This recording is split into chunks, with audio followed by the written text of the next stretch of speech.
So how did I go from skinny to an average physique in just 1.5 years? It might sound crazy, but that's relatively normal, okay? I don't have the best genetics out there. My genetics are not that good compared to other people. But it doesn't mean if there are greater people with better genetics, it doesn't mean my genetics are trash, okay? My genetics are good. Okay, so it all started in my bedroom when I was just pondering the nature of reality. I was bored basically. And I just looked at my arm and I realized how skinny I was. Like, I remember just looking at my arm and I was like, wow, I'm so damn skinny. But that right there just built a fuel inside of me because I was not satisfied with my physique whatsoever. That was my motivation. My motivation to improve was that I wasn't where I wanted to be. It, it felt like I was at a ditch. Like, let's say, for example, this is a hole and I'm right here. It felt like I was in a ditch and I needed to escape. And my only escape was to build muscle. One of the biggest challenges in bodybuilding is training consistently without seeing results. And now, if you think about it, that shouldn't be a very hard thing to do. Yeah, it is hard. Like doing something every single day, whether it's studying every single day and not seeing any results. Yeah, but like that's where law of attraction comes in. See, law of attraction states that if you consistently do something every single day, eventually 100%, that's like 1 plus 1 equals 2. Eventually, you will see the results, the desired results you're looking for. And so, there's also another quote that says that the person who loves the journey will reach the destination, while the person who loves the destination more than the journey may never truly enjoy the process.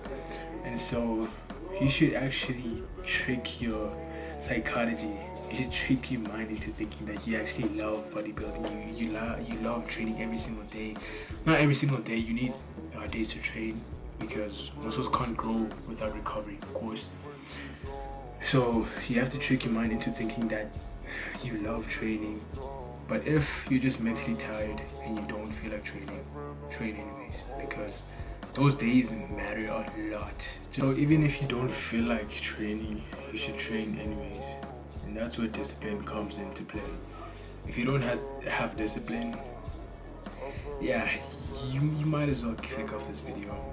I'm not expecting everyone to just miraculously have discipline. Discipline, you train discipline. You don't just have discipline out of nowhere. So, what is discipline? Discipline is doing the things that you don't want to do, but doing it like you love it. That's a quote that I heard from Mike Tyson. And so, this is how you build discipline. You build discipline by doing the things that you don't want to do, but you know are good. For example, working out. So, if you work out when you don't feel like working out, you feel mentally tired. That right there is going to ultimately train your discipline. And I don't want to be like those gurus who say go take cold showers. Hey, do the cold showers, bro. Ultimately, you will train your mental, you will train your discipline to doing the things that you don't want to do. And taking cold showers improves your mental clarity and just keeps you more alert. But there's not a lot of benefits to it, but it really does help. It really does improve your discipline. So the message of today's video is that bodybuilding is hard, but if you keep on doing it every single day, if you trick yourself into believing that what you're doing you do love, you'll eventually see the results. And what is that called? That's called law of attraction. So yeah, if you keep on doing the process, you will get the desired results. That's how the universe works. So yeah.